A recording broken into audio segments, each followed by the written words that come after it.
Loneliness versus solitude. ഇന്നത്തെ ജീവിത സാഹചര്യത്തിൽ ഒറ്റയ്ക്ക് ജീവിക്കുന്നവരുടെ എണ്ണം കൂടി വരികയാണ്.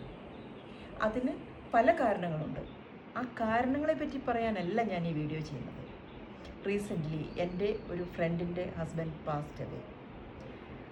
അപ്പോൾ അവൾ എന്നോട് ചോദിച്ച ഒരു ചോദ്യമുണ്ട്, ഞാനിനി എങ്ങനെ ഒറ്റയ്ക്ക് ജീവിക്കും?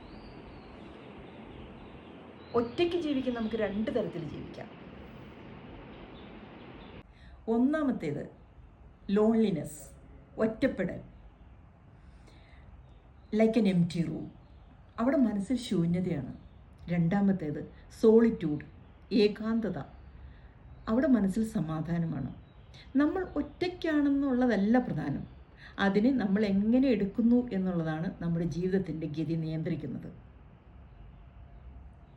ഇനി എങ്ങനെ ഈ ലോൺലിനെസ്സിനെ സോളിറ്റ്യൂഡിലേക്ക് കൊണ്ടുവരാം എന്നത് വളരെ സിമ്പിളായിട്ട് എൻ്റെ ജീവിതത്തിൻ്റെ ഏടുകളിൽ നിന്ന് എടുത്തു തന്നെ ഞാൻ പറയും അടുത്ത വീഡിയോയിൽ.